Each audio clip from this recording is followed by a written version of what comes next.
Assalamualaikum warahmatullahi wabarakatuh. Waalaikumsalam warahmatullahi wabarakatuh. Bismillahirrahmanirrahim. Alhamdulillahi rabbil alamin.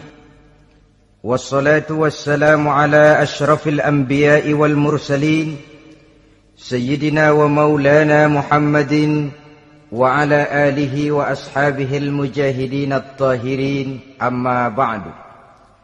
Saudara-saudara kaum muslimin rahimakumullah. Pada pertemuan kali ini kita akan membicarakan riwayat Nabi Adam alaihi salam. Nabi Adam diciptakan oleh Allah dari tanah dan merupakan manusia pertama serta bapa dari seluruh umat manusia.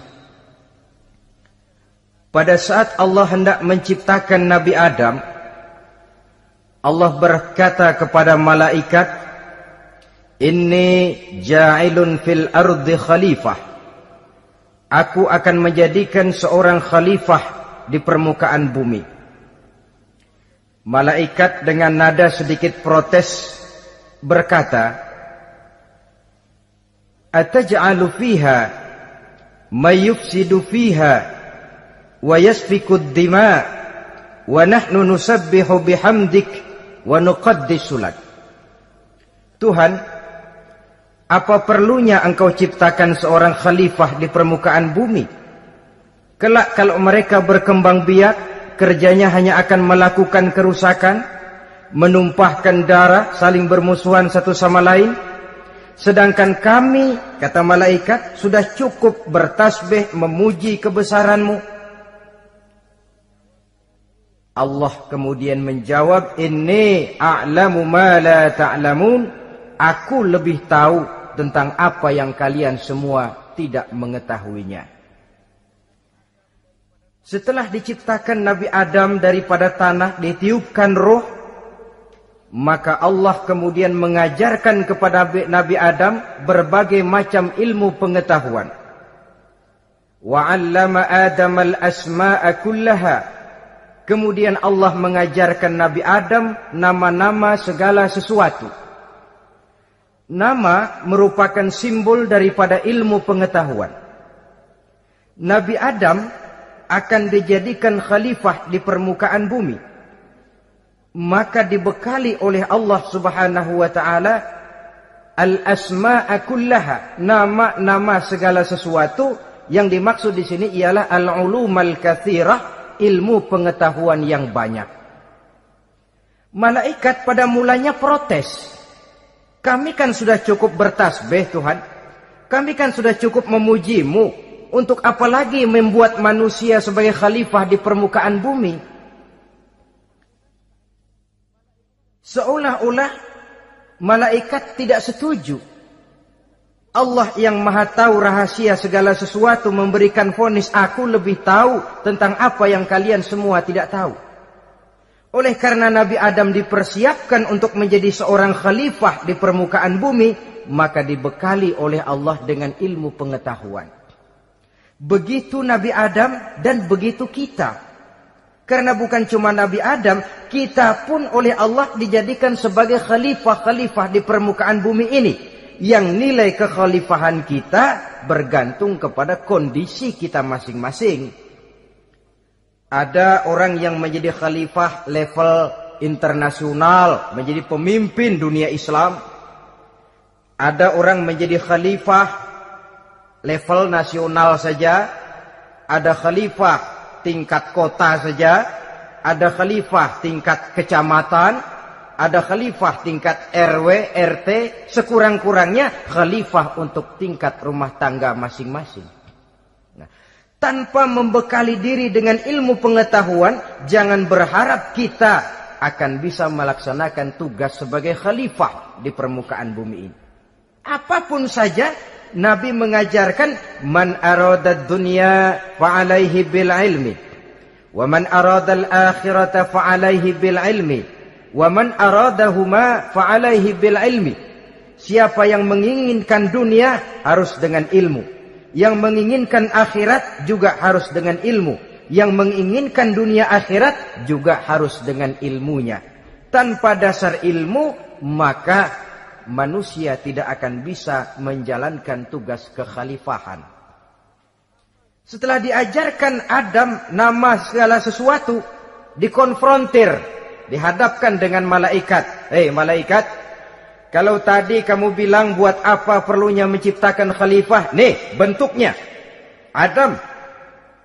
Sekarang hei malaikat, coba kamu sebutkan nama segala sesuatu ini yang ada di sini ini. Malaikat berkata, Subhanaka la ilma lana illa ma 'allamtana. Ya Allah, kami tidak punya ilmu, kami tidak tahu semua itu kecuali apa yang telah Engkau ajarkan kepada kami. Kalau kamu tidak sanggup, Adam, sebutkan nama-nama semua itu.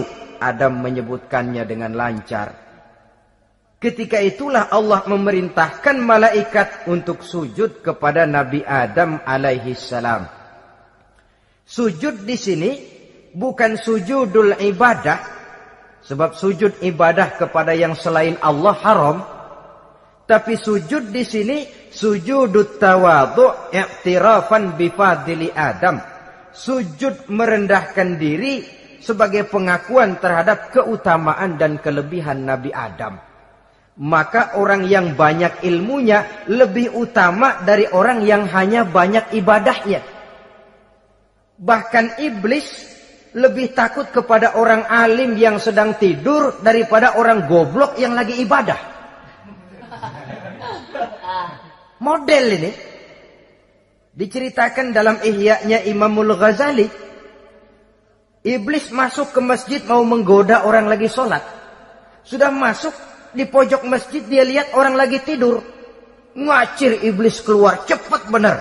Pucat mukanya. Ketemu di jalan sama temannya. Kenapa lari, Mas?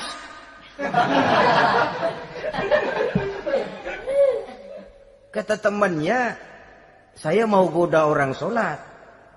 Lalu tiba-tiba di pojok masjid saya lihat ada orang lagi tidur. Saya takut betul sama itu orang. Lari saya keluar.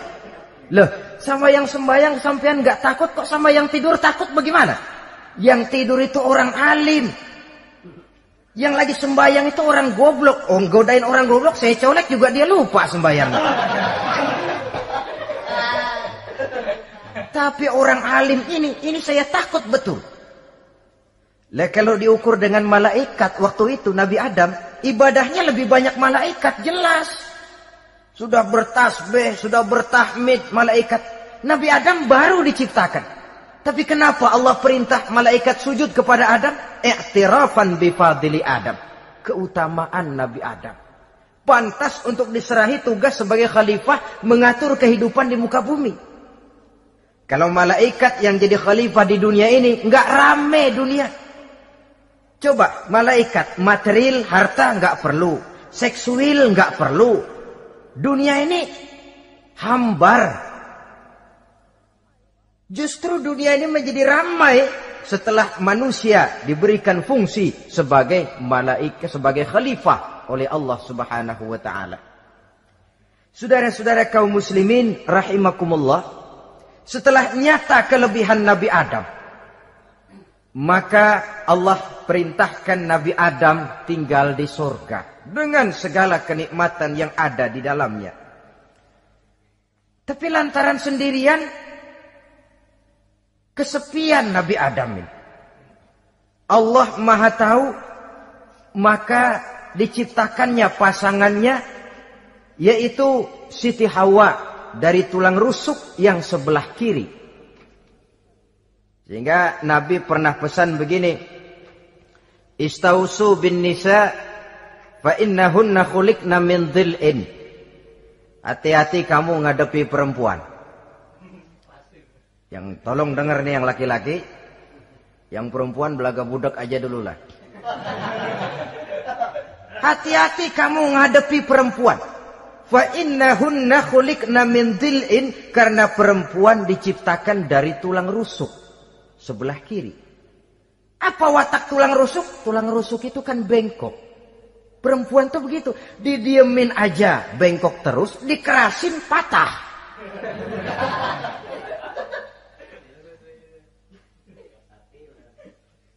Saudara-saudara, di sini kita ambil satu hikmah bahwa ternyata yang bikin hidup terasa enak karena di sekitar kita banyak orang lain. Bodoh manusia kalau dia merasa bisa hidup sendirian. Tinggal di tengah kampung tapi gayanya gaya orang tidak mau kenal dan tidak mau tahu sama tetangga. Jangankan di dunia, di sorga saja Nabi Adam karena sendiri kesepian. Apa saudara mau tinggal di Jakarta? Apa saja di Jakarta, sudahlah milik saudara. Hotel Indonesia dikasih saudara, Hotel Borobudur punya saudara, Monas buntel bawa pulang. Semanggi ambil, tapi di Jakarta saudara tinggal sendirian. Kira-kira enak nggak? Ternyata yang bikin hidup terasa nikmat karena di sekitar kita banyak orang lain. Begitulah Allah ciptakan Siti Hawa. Setelah diciptakan Siti Hawa, natur manusiawi. Nabi Adam mau main pegang aja. Kata Allah, hai Adam, jangan kau sentuh sebelum kau bayar maharnya. Maharnya apa ya Allah? Maharnya an tusalliya ala Muhammadin sallallahu alaihi wasallam. Maharnya kau bersolawat kepada Nabi Muhammad. Manusianya belum lagi diciptakan tapi namanya sudah ada. Nurnya sudah ada. Bahkan dijadikan mas kawin antara Adam dengan Hawa. Karena itu dalam Islam sebenarnya urusan kawin itu bukan yang sulit. Maka jangan dipersulit. Tapi juga jangan digampang-gampangin.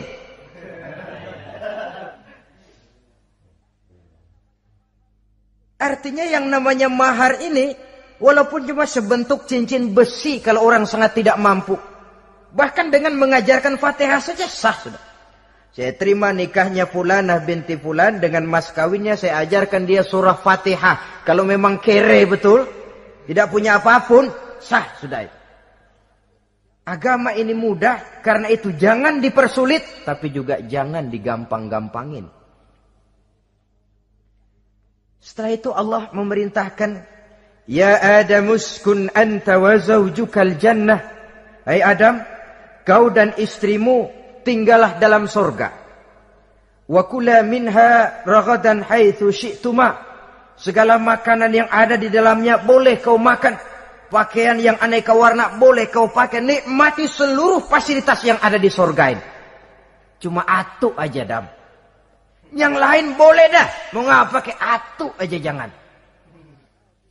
La taqraba hadhihi syajarah. Jangan kamu dekati pohon khuldi itu. Dekat saja jangan. Apalagi sampai metik. Jangan Adam. Saudara, ma'asyiral muslimin, itulah watak manusia. Kalau ada 10 persoalan, yang 9 boleh, yang 1 tidak boleh, yang tidak boleh yang bikin dia penasaran. Gue pengen tahu ngapa kagak boleh sih. Timbul penasaran. Apalagi iblis selalu berusaha. Sebab pada waktu malaikat disuruh sujud, semuanya sujud kepada Adam. Iblis tidak mau sujud. Tuhan tegur. Iblis, kenapa kamu tidak mau sujud? Mana mungkin Tuhan. Saya akan dibikin dari api, kata iblis. Adam dari tanah. Unsur api lebih mulia dari unsur tanah. Masa saya harus tunduk kepada Nabi Adam? Gengsi dong. Adam kan anak kemarin sore, baru dibikin. Masa saya harus tunduk kepada orang yang macam itu? Ini kan perintah aku iblis. Kalau kau tidak mau tunduk, keluar dari sorga ini. Terusir iblis dari sorga karena kesombongannya tidak mau sujud kepada Adam. Nah, logika, kalau udah di sorga aja sombong diusir, apalagi yang masih tinggal di pinggir kali sombong.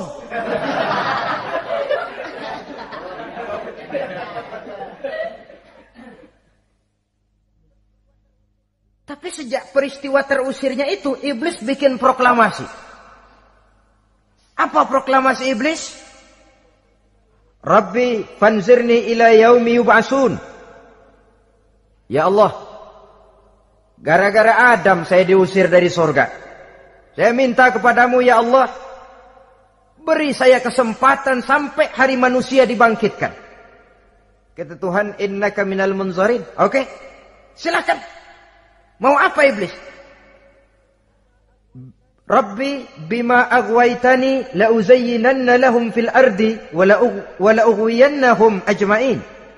Ya Tuhan, disebabkan engkau telah menyesatkan aku, akan aku hiasi mereka manusia dengan kejahatan yang ada di muka bumi ini, dan aku akan sesatkan mereka semua. Ini proklamasi iblis.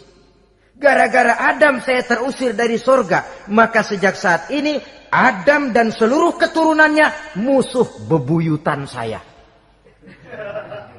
Akan saya lakukan segala macam cara untuk menggelincirkan manusia agar mereka menjadi orang yang engkau murkai ya Allah. Kemudian Allah memberikan jawaban. Dialog ini saudara bisa lihat dalam surah Al-Hijr ayat 40, 41 sampai 44. Kata Allah apa?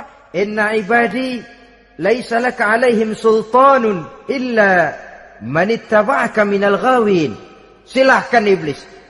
Yang lain barangkali bisa kau goda. Kecuali hamba-hambaku yang benar-benar hambaku, engkau tidak akan punya daya mempertipu mereka. Engkau tidak akan punya kemampuan menggelincirkan mereka. Kecuali kalau memang mereka sudah mau ikut pengaruhmu. Sepanjang mereka benar-benar menjadi hambaku, kata Allah. Hamba Allah yang sebenarnya, mereka di luar kekuasaanmu iblis. Tapi kalau mereka sudah turun menjadi hamba harta, hamba dunia, hamba pangkat, budak jabatan, mereka itu yang bisa kau gelincirkan. Selama mereka masih tetap sebagai hambaku, kata Allah, mereka di luar jangkauan kekuatan dan kekuasaanmu iblis. Nah, sejak saat itu kan iblis selalu nyari jalan, nyari lantaran bagaimana Adam nih supaya dia tergelincir. Gara-gara dia saya diusir dari surga. Nguping terus iblis.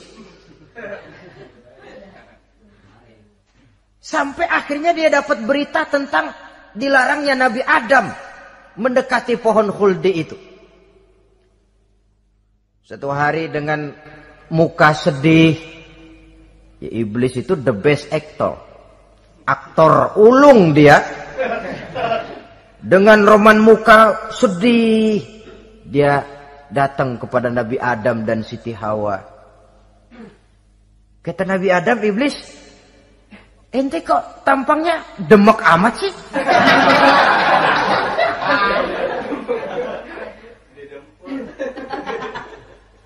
Kenapa begitu sedih? Adam, saya sebenarnya tidak ada yang bikin saya sedih. Cuma saya dapat berita bahwa engkau tidak akan selamanya di dalam surga ini. Wah Adam, kalau engkau bisa tetap tinggal di surga bersama istrimu, alangkah bahagianya saya, kata iblis.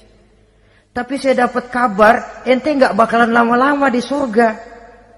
Buktinya ente dilarang makan buah khuldi. Khuldun artinya kekal. Kalau kau makan buah itu, kau akan kekal di surga Adam. Tuhan gak pengen, makanya dilarang. Wa qasamahuma inni lakuma laminan nasihin. Untuk memperkuat omongannya, sumpah si iblis. Bener Dam, saya sih ngomong cuma buat kepentingan ente.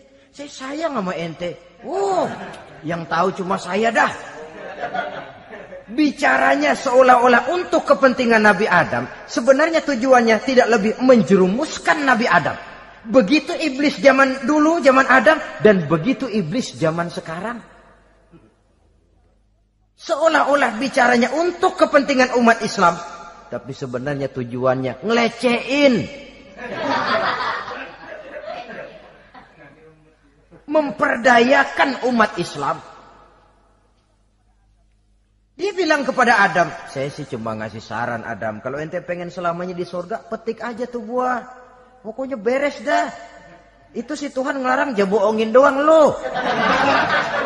Supaya kau dan istrimu tidak lama-lama di surga, maka dilarangnya kau memakan buah khuldi itu. Udah, embat aja. Saudara-saudara, tipu daya iblis ini bisa kita baca dalam surah Al-A'raf ayat 20 sampai ayat 22. Nabi Adam tergoda,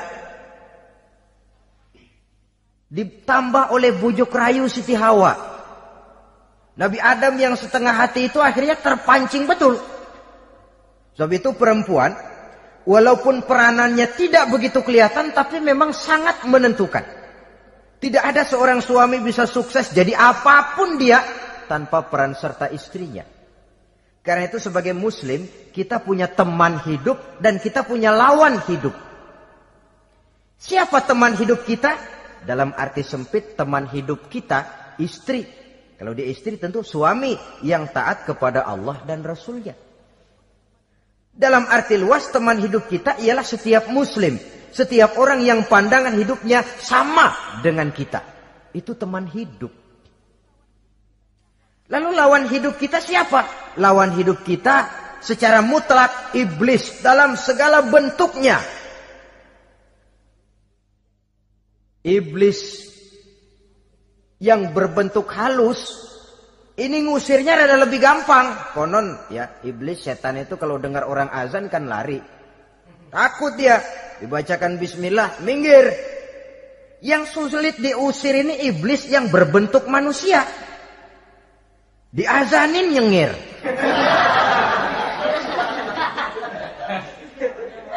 Gawat ini. Saudara-saudara, ini musuh dalam artian mutlak. Sedangkan musuh dalam artian ideologis, setiap orang yang pandangan hidupnya tidak sama dengan kita. Bahasa langsungnya, setiap orang di luar Islam secara ideologis, ya. Adapun secara manusiawi, kita tetap toleransi, saling menghormati, setuju dalam perbedaan pendapat, kembali kepada prinsip lakum dinukum. Kewajiban saling menghormati sesama manusia, tapi secara ideologis tidak ada kompromi. Begitulah Nabi Adam tergoda. Dan begitulah iblis selalu menggoda keturunan-keturunan Nabi Adam. Sampai kepada kita sekarang ini. Tiap kali kita hendak melakukan berbagai kebaikan, iblis ini mulai bisik, kasar, kusuk, kesek. Saudara tadi dari rumah mau berangkat niat dengerin ceramah macam ini. Apa dikira iblis enggak? Wah, gatal iblis. Kata iblis, alah jangan bertingkah lah dengerin ceramah. Ceramah mah urusan 70 ke atas. Ente masih muda. Berjuang kita.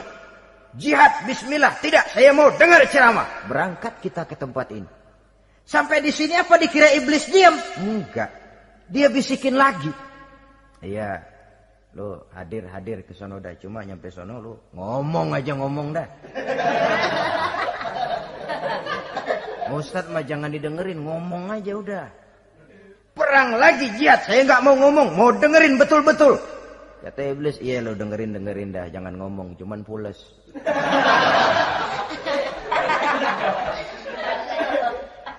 Segala macam cara dilakukan oleh iblis untuk menggelincirkan manusia. Ketika Nabi Adam mengambil buah khuldi itu, datanglah murka Allah. Adam, seolah-olah kalau bahasa kita, kelewatan kamu Adam. Dari belum ada aku ciptakan kau.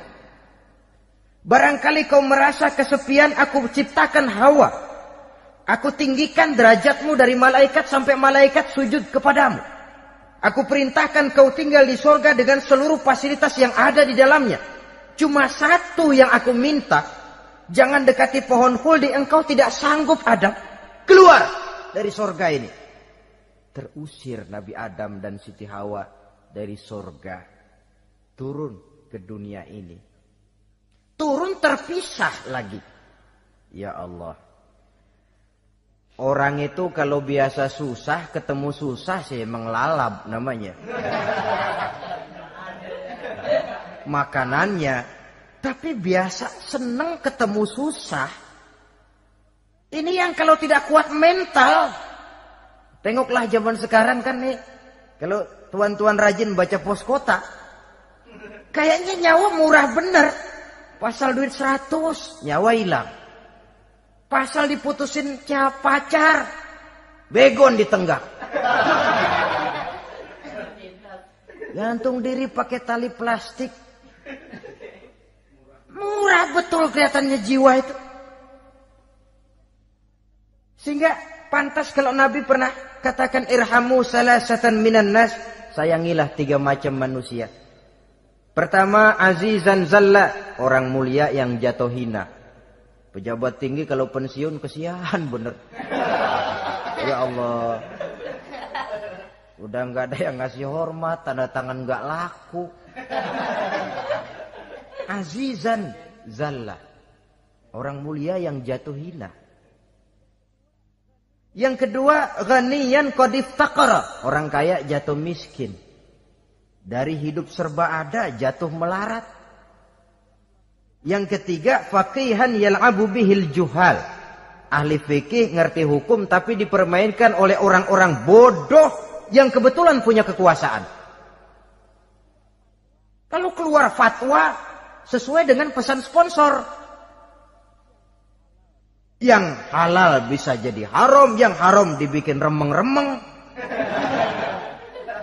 Ahli fikih dipermainkan oleh orang bodoh. Kasihan betul.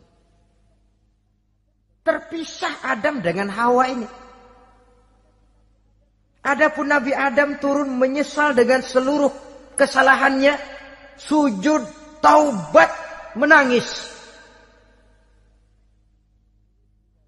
Menurut riwayat 300 tahun beliau sujud.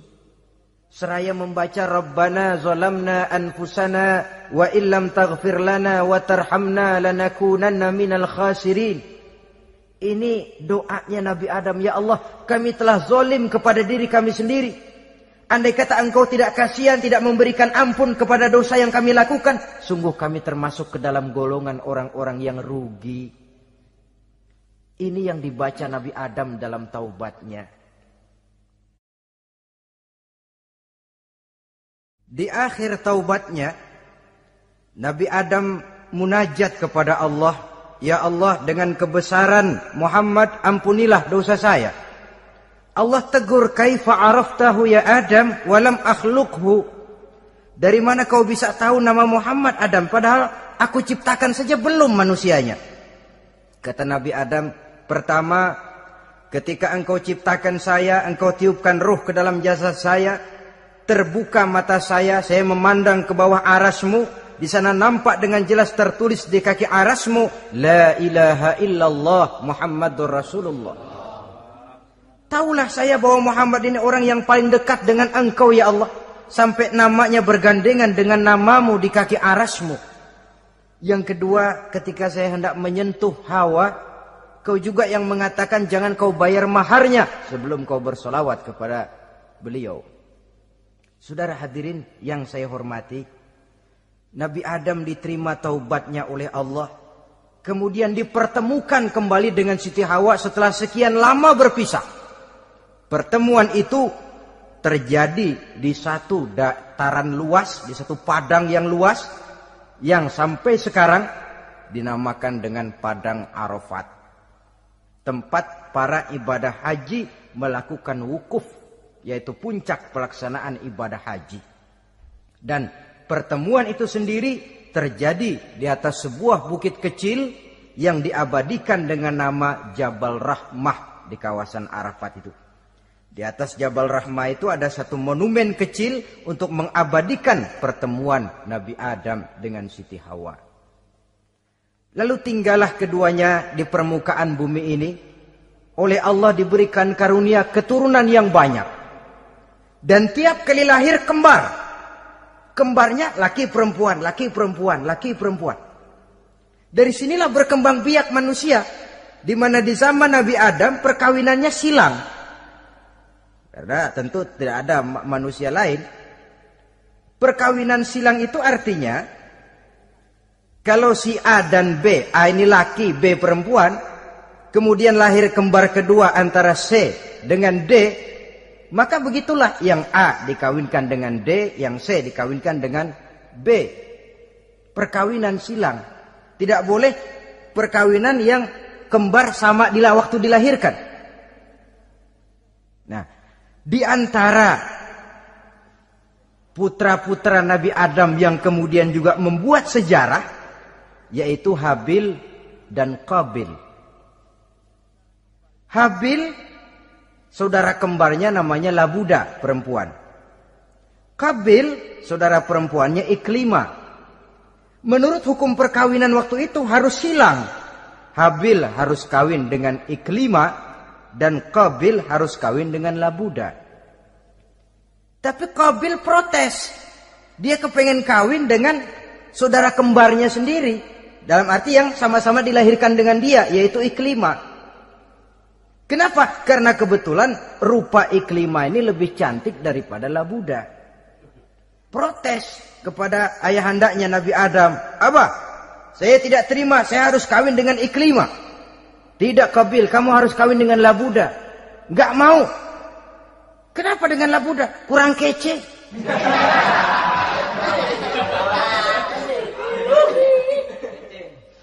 Bertengkar, Nabi Adam tidak berhasil menyelesaikan. Lalu diserahkan saja kepada Allah. Kata Allah begini saja, bikin korban.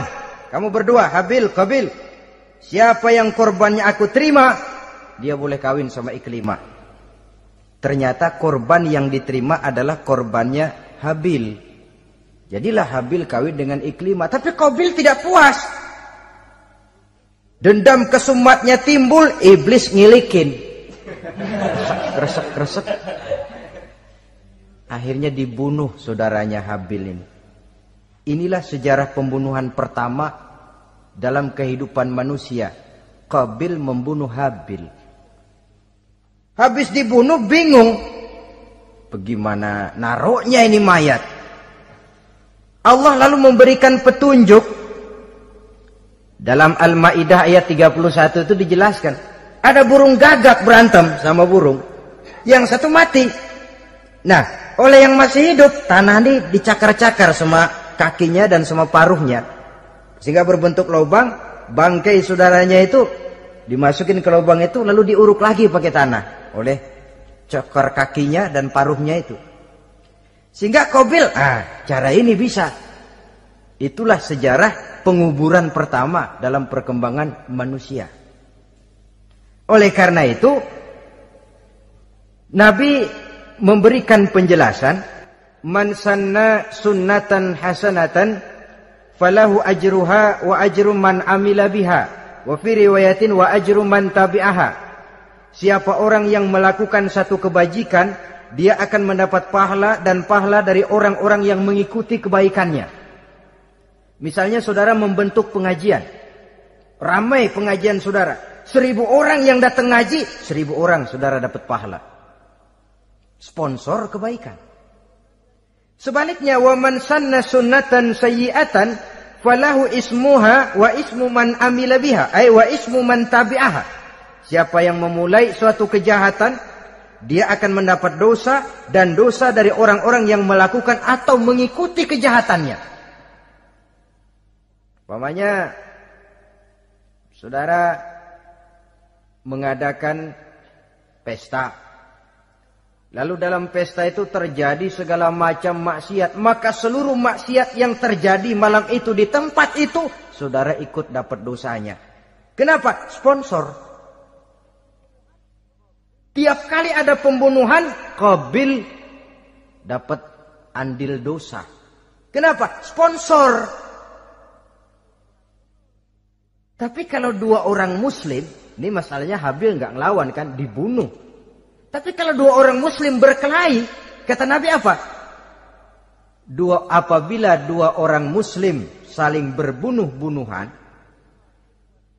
maka al-qatil wal maqtul finnar. Baik yang membunuh ataupun yang dibunuh, dua-duanya neraka.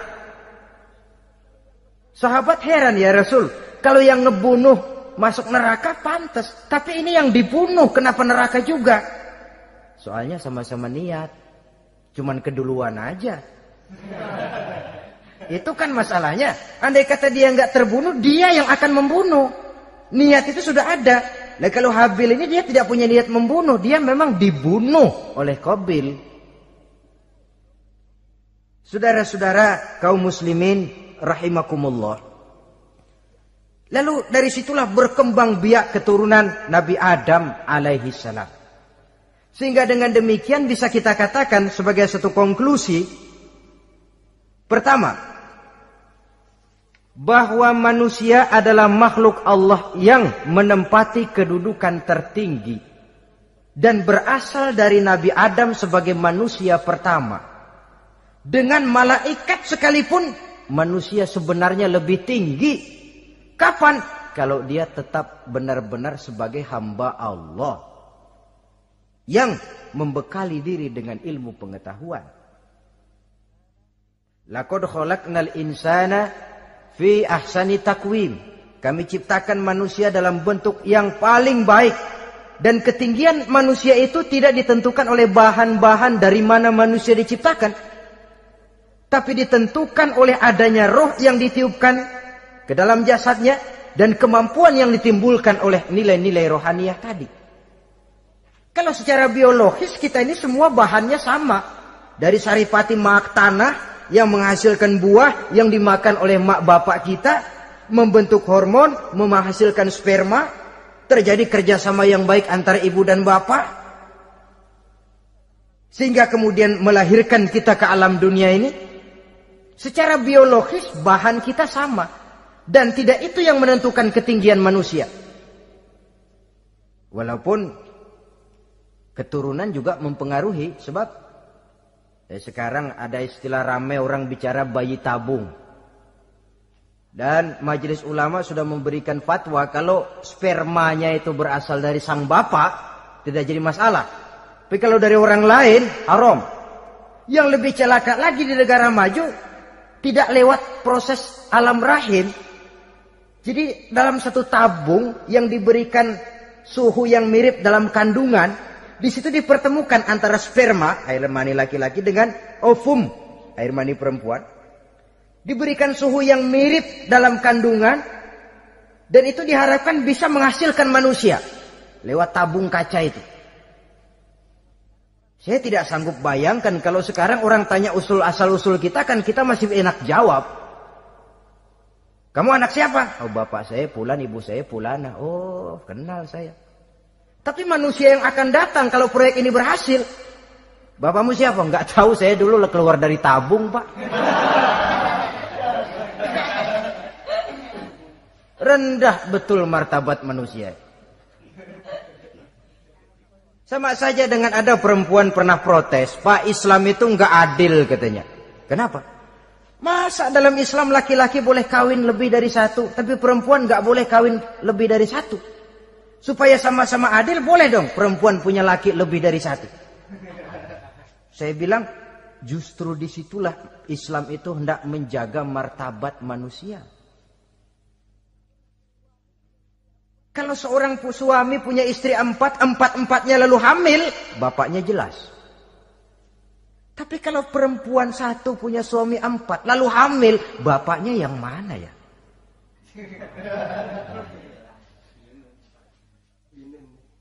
Rendah martabat manusia. Ketika si bayi lahir, ibunya lihat, ini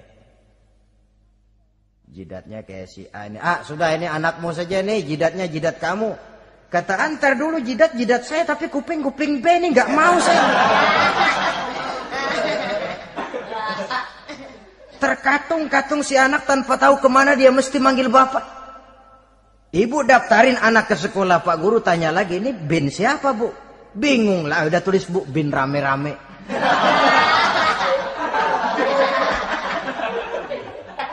Kan rusak martabat manusia kalau sudah begitu.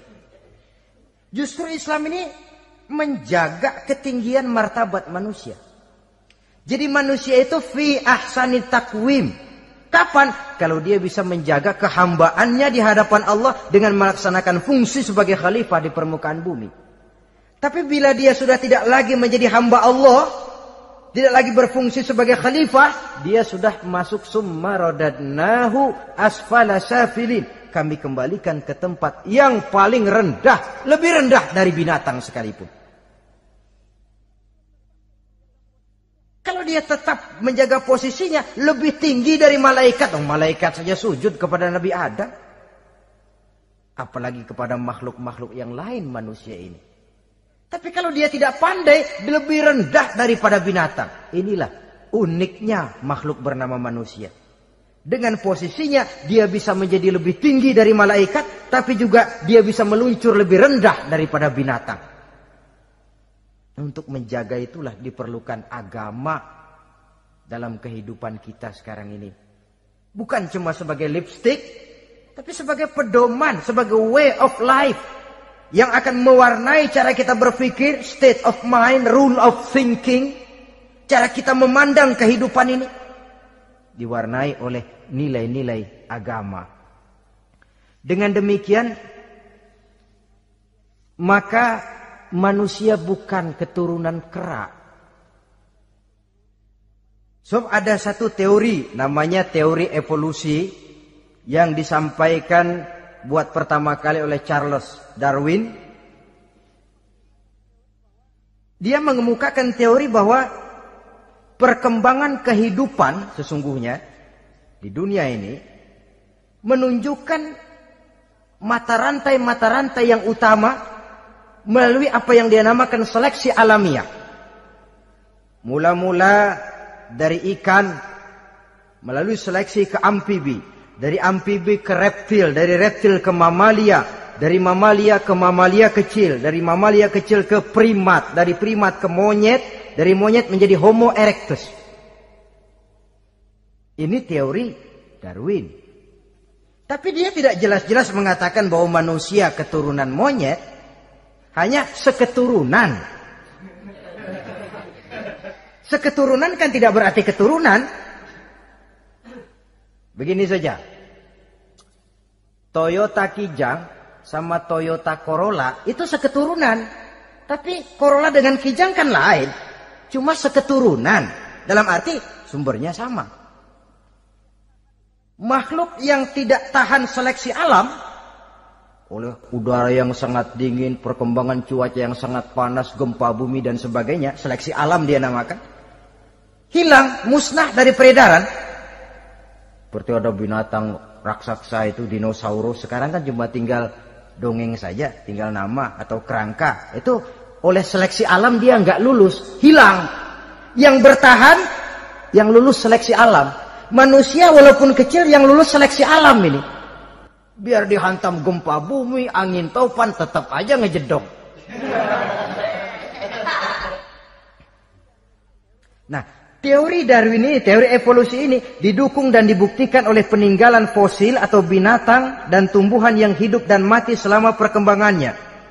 Dari bentuk organik pertama hingga pendahulu terdekat daripada manusia.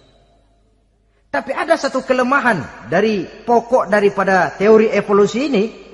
Pertama, garis perkembangan dari Homo erectus, yakni manusia jalan tegak, semacam gorilawi itu, sampai kepada manusia mutaakhir masih belum menentu. Artinya, okelah, kalau manusia seketurunan dengan kera, batas antara manusia yang wujud sekarang dengan manusia purba itu apa? Yang menjadi penghubung. Monyet tidak mungkin. Ini dianggap mata rantai yang hilang, missing link namanya dalam istilah ilmiahnya. Dan ini masih dicari sampai sekarang. Kalau pendahulu terdekat manusia mutaakhir ini manusia purba, katakan Homo erectus, manusia jalan tegak. Lalu generasi sudah itu sebelum berbentuk manusia apa? Ternyata sampai sekarang masih ada missing link, mata rantai yang hilang. Lalu yang kedua, teori evolusi berhenti kepada manusia mutaakhir. Kalau memang kita manusia sekarang ini hasil evolusi, tentu kita akan terus berevolusi lagi. Dan akan jadi apa kita nanti? Ternyata sudah ribuan tahun manusia tetap manusia begini-begini aja. Tidak berevolusi kita ini. Apa lalu matanya jadi cuma satu di tengah? Hasil evolusi? Kan tidak. Tidak berevolusi. Jadi kembali kepada Quran, manusia pertama adalah Nabi Adam. Dan manusia-manusia berikutnya keturunan daripada Nabi Adam. Dan bukan hasil evolusi daripada monyet. Juga tidak akan berevolusi kemana-mana. Kalau demikian benarkah teori evolusi? Untuk mengatakan mutlak benar bukan wewenang kita. Untuk mengatakan salah total juga kebenaran ilmu adalah relatif sebagai relatifnya daya pikir manusia. Di samping dia harus membuktikan kebenarannya, maka kebenaran ilmiah adalah kebenaran yang relatif dan temporer. Contoh kecil saja. Dulu orang berteori bahwa bagian yang terkecil dari suatu benda namanya molekul, kan begitu? Molekul ini nggak bisa dibagi-bagi. Bagian yang paling kecil dari suatu benda namanya molekul. Ilmu terus berkembang. Ternyata molekul sebenarnya terdiri daripada atom. Atom itulah bagian terkecil dari suatu benda yang nggak bisa dibagi-bagi lagi. Nah, berubah sudah teori pertama. Tidak jadi molekul sekarang, atom. Belakangan rupanya atom masih tersusun dari partikel-partikel. Partikel inilah bagian yang terkecil dari satu benda. Berubah lagi sudah. Dan tidak mustahil akan ada penemuan bahwa partikel pun masih bisa dibagi-bagi lagi. Begitu juga dengan teori evolusi ini. Sehingga beberapa ahli semacam Dr. Charles Oxnard, Dr. Jane Paul Hallett dari Chicago dan California, mereka sudah membantah teori evolusi ini. Namun masalah paling pokok dari kita ialah kita diciptakan oleh Allah berasal dari Nabi Adam alaihi salam. Nabi Adam diciptakan dari tanah. Dan kita bukan hasil dari evolusi, juga tidak akan berevolusi. Nah, lalu kepada makhluk bernama manusia diberikan fungsi sebagai khalifah di permukaan bumi ini. Ini yang dulunya malaikat protes. Sebagai khalifah, tugas kita apa? Khalifah Allah di muka bumi. Menerjemahkan sifat Allah sesuai dengan batas-batas kemanusiaan kita.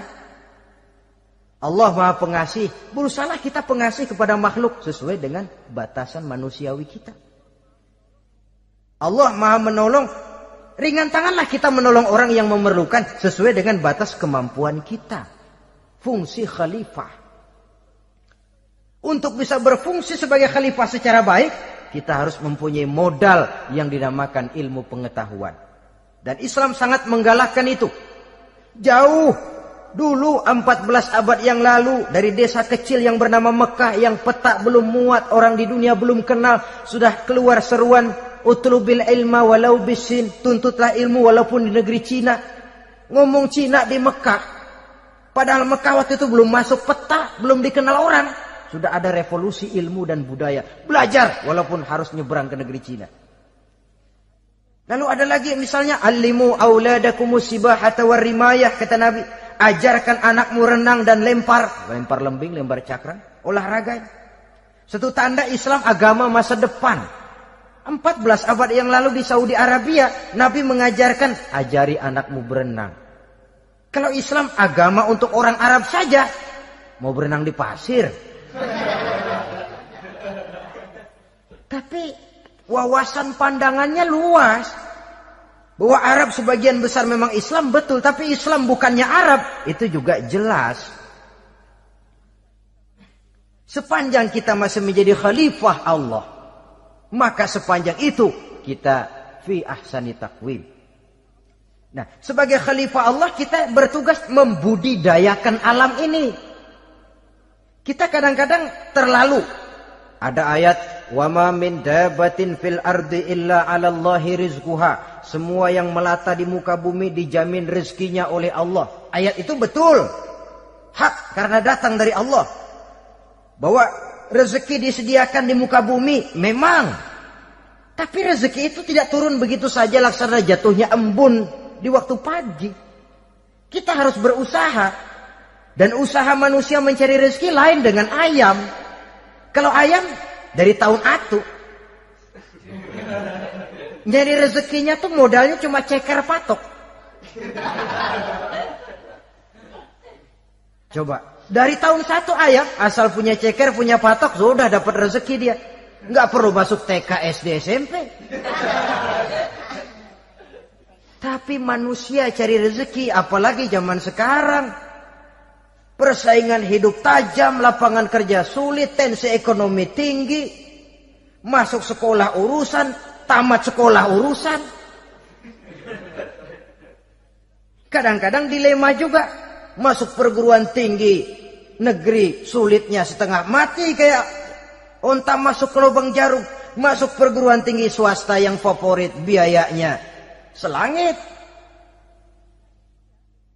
Artinya tanpa membekali diri dengan ilmu, keahlian, skill, kemampuan, fungsi sebagai khalifah sulit untuk bisa kita laksanakan. Saudara-saudara kaum muslimin yang berbahagia.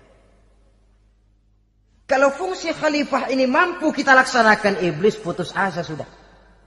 Sebagai khalifah, di satu pihak kita menyembah hanya kepada Allah, di lain pihak kita membudidayakan alam ini. Ada apa sih di perut bumi? Minyak, gas, timah, emas. Ada apa sih di lautan? Pelajari lewat oceanografi, membudidayakan alam. Air sungai supaya arusnya nggak mengalir mubazir, ada manfaatnya, bisa menimbulkan energi yang menghasilkan tenaga listrik, bisa mengairi persawahan, irigasi.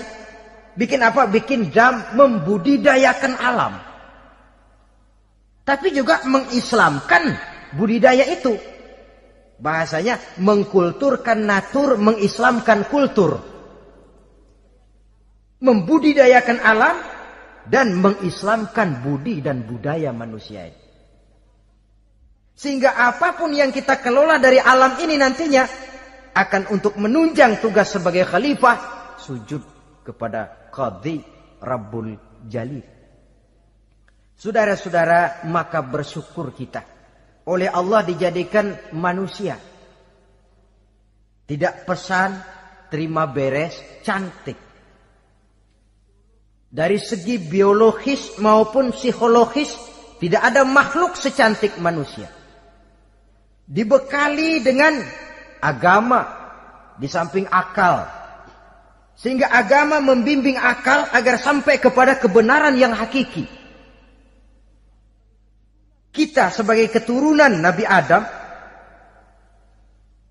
memegang fungsi khalifah. Jadi jangan main-main loh. Kita ini turunan Nabi, betul ini. Saudara-saudara yang hadir semua di depan saya ini, termasuk saya, kita gini, turunan Nabi kita ini. Nabi Adam. Jangan main-main loh. Turunan Nabi gini-gini. Nabi Adam. Sayang kalau posisi yang tinggi kita tidak melaksanakan fungsi yang tinggi. Sayang betul. Sebab itu manusia harus adil kepada dirinya. Dalam arti menjaga diri dari sesuatu yang bisa menghancurkan ketinggiannya dalam pandangan Allah. Jadi kalau kita sudah lemparkan diri ke meja judi, hanyutkan diri ke tempat mabuk, hancurkan diri di tempat maksiat, itu sudah tidak adil kepada diri sendiri. Tidak bisa menjaga ketinggian yang diberikan Allah kepada kita. Dikasih baju bersih, dicemplungin di comberan, diinjek-injek lagi. Kita ini diciptakan fi ahsani taqwim. Masa mau turun berbuat seperti binatang, itu makhluk rendah? Masa mau mengikuti tipu dayanya iblis, dia sudah proklamasikan bahwa itu musuh bebuyutan kita?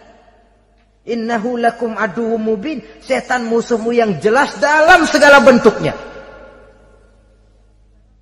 Saudara-saudara, nah, untuk berfungsi sebagai khalifah ini sekali lagi bekali diri dengan ilmu pengetahuan.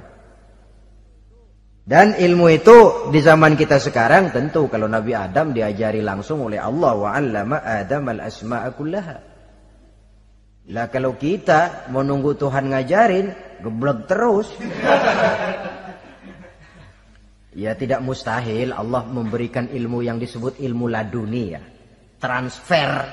Langsung Allah memberikan kepada seorang hamba, membukakan pintu hatinya. Tapi bukan potongan kayak kita yang dapat ilmu laduni macam begitu.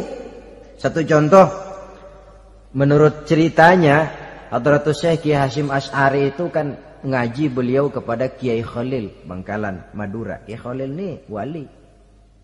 2 tahun berguru di sana, nggak diajarin apa-apa. Cuma kalau pagi nyari rumput. Tiap hari 2 tahun akhirnya Hadratus Syekh bilang, Kiai, saya kapan diajari? Sudah Hasyim, kau pulang saja. Insya Allah kau alim. Itu aja pulang jadi orang alim. Ya di samping terus beliau belajar ke Mekah. Kita harus melalui proses belajar. Ini untuk menunjang tugas kekhalifahan kita. Sebagai hamba Allah dan sebagai khalifah Allah di permukaan bumi. Sehingga 2 tugas ini bisa kita laksanakan dengan sebaik-baiknya. Menjaga martabat manusia sebagai makhluk yang mulia dan keturunan dari Nabi Adam alaihissalam. Saudara-saudara, ini sajalah pembicaraan kita kali ini. Terima kasih banyak atas segala perhatian. Mohon maaf atas segala kekurangan. Usikum wa nafsi bitaqwallah. Aqulu qauli hadza. Wassalamualaikum warahmatullahi wabarakatuh.